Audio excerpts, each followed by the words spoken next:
where do you feel the future is heading untuk businesses dan individual yang utilize social media? Orang cakap AI akan take over. I rasa tak ada orang lain boleh jawab bab ini daripada Sadiq sendiri, because he's a key maker in decision and all those sort of things. Is social media going to be relevant in the future for businesses? I think if anything, social media plus AI will create a new generation of entrepreneurs, politicians. So I give a simple example. The founder of ChatGPT, Sam Altman, he said that in the following year, you'll see an entrepreneur who's below 20 will be a billionaire without owning a company. An individual running a multi-billion-dollar enterprise with the help of AI. Similarly, I think in politics that will happen as well. Bukannya seorang run everything lah, but you see the amount of leverage and influence. You look Trump, you look at many people across the world who have successfully and effectively leveraged social media.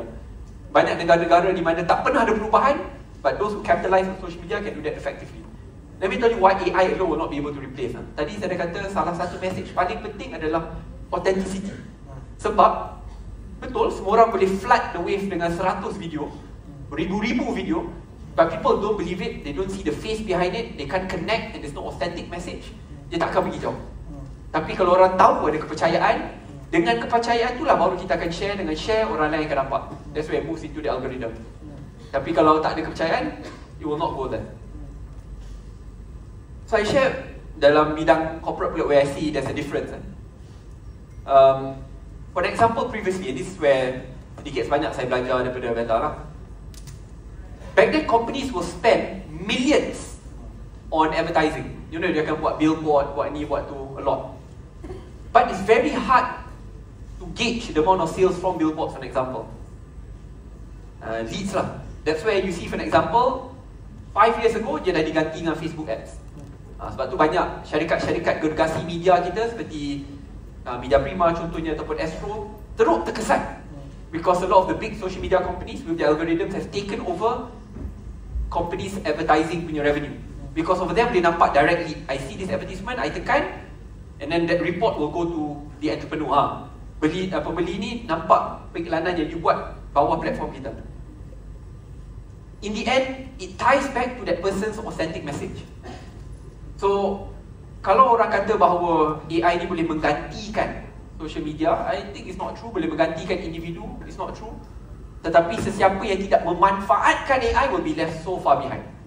In politics today, saya lihat ada beberapa figura yang saya kenal very active on social media as well. I see them using it remarkably well, especially on TikTok. So please use it as much as possible because in the end, it is really money. Dia betul-betul duit. I mean, one simple example. Kau kini kenal Ali Shukri kan?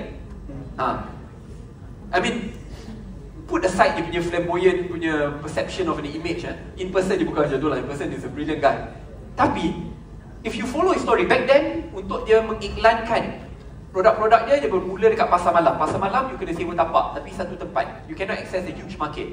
Berapa ramai dia orang yang lalu di tempat pasar malam tersebut.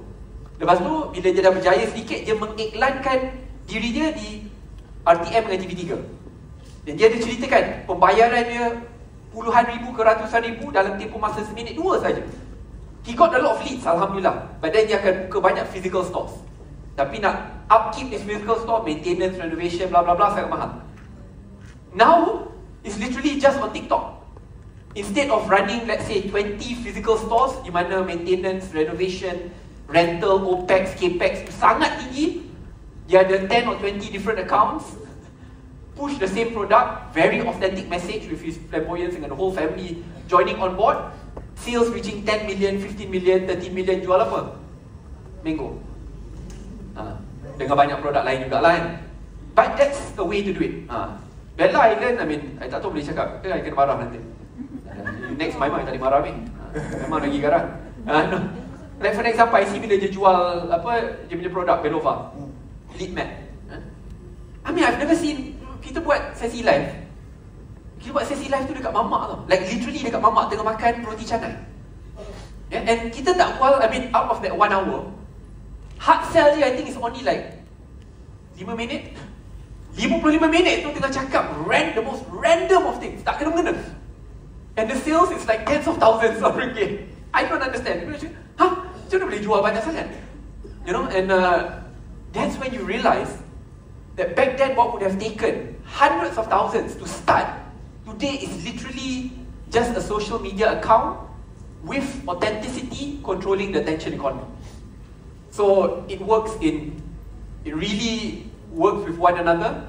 Whoever controls the attention economy, I believe will control the world.